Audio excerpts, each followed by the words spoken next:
काजी रशीद मसूद का नाम सियासत में खूब चमका। न सिर्फ सहारनपुर बल्कि वेस्ट यूपी में तो राजनीति में उनका बड़ा चेहरा था।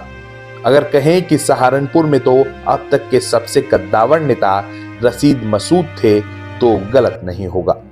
5 बार लोकसभा और 3 बार राज्यसभा सदस्य के रूप में वह संसद पहुंचे।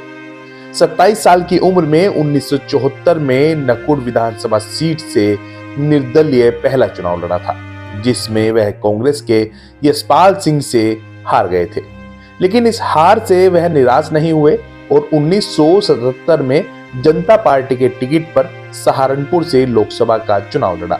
हालांकि जनता पार्टी के उम्मीदवार भारतीय लोकदल के सिंबल पर चुनाव लड़े थे। भारतीय लोकदल की स्थापना चौधरी चरण सिंह ने की थी।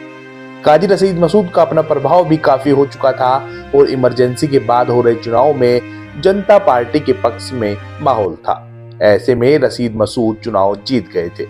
इस चुनाव में उन्हें 66% से भी ज्यादा वोट मिले थे और कांग्रेस के जाहिद हसन को उन्होंने हराया था। 1980 का चुनाव जनता पार्टी सेक्युलर से रशीद मसूद जीते थे। 1984 में लोकदल के उम्मीदवार के रूप में काजी रशीद मसूद कांग्रेस के चौधरी यशपाल सिंह से चुनाव हार गए थे। ये चुनाव तत्कालीन प्रधानमंत्री इंदिरा गांधी की हत्या के बाद हो रहा था और ऐसे में कांग्रेस के प्रति सहानुभूति का माहौल था। लेकिन 1989 में जनता दल से चुनाव लड़ा और कांग्रेस के यशपाल सिंह को हराकर तीसरी बार सहारनपुर के सांसद बने। 1991 में भाजपा के नकली सिंह को रशीद मसूद ने शिकस्त दी थी, लेकिन 1996 में भाजपा के नकली सिंह ने समाजवादी पार्टी के उम्मीदवार रशीद मसूद को हरा दिया था। 1998 में भी भाजपा के नकली सिंह ही जीते थे और दूसरे नंबर पर रहे थे बसपा संस्थापक कांसीराम। रशीद मसूद भारतीय किसान कामगार पार्टी के प्रत्याशी थे और तीसरे नंबर पर रहे थे। 1999 में राष्ट्रीय लोकदल के उम्मीदवार बने रशीद मसूद बसपा के मंसूर अली खान से चुनाव हार गए थे।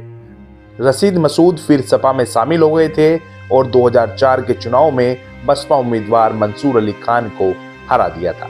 लेकिन अगले चुनाव में यानी कि 2009 में वह बसपा के जगदीश राणा से हार गए थे। ये काजी रशीद मसूद का आखिरी लोकसभा का चुनाव भी था। इस हार के बाद सपा ने उन्हें राज्यसभा भी भेजा था, लेकिन सपा से नाराजगी के कारण साल 2011 में काजी रशीद मसूद ने इस्तीफा दे दिया था और वह कांग्रेस में शामिल हो गए थे। साल 2012 में रशीद मसूद को कांग्रेस ने भी राज्यसभा भेज दिया था। इससे पहले 1985 में भी वह राज्यसभा के सदस्य बने थे, लेकिन साल 2013 में उन्हें अयोग्य करार दे दिया गया था और उनकी संसद सदस्यता चली गई थी। वीपी सिंह सरकार में वह स्वास्थ्य मंत्री थे और एमबीबीएस सीट आवंटित मामले में 4 साल की सजा सुनाई गई थी। वह अयोग्य करार दिए जाने वाले पहले सांसद भी थे। काजी रशीद मसूद को संयुक्त राष्ट्रीय प्रगतिशील गठबंधन यानी कि तीसरा मोर्चा की तरफ से 2007 में उपराष्ट्रपति पद के लिए उम्मीदवार बनाया गया था। हालांकि 75 वोट ही उन्हें मिले थे और वह तीसरे स्थान पर रहे थे। अहम बात यह भी है कि जिस दिन देश को आजादी मिली थी उसी दिन काजी रशीद मसूद का जन्म भी हुआ था, यानी कि 15 अगस्त 1947 को। 5 अक्टूबर 2020 को उनका निधन हो गया था। उन्होंने अलीगढ़ मुस्लिम यूनिवर्सिटी से MA LLM किया था। वह लगातार पार्टी बदलते रहे, लेकिन सियासत में उनके सितारे खूब बुलंद भी रहे।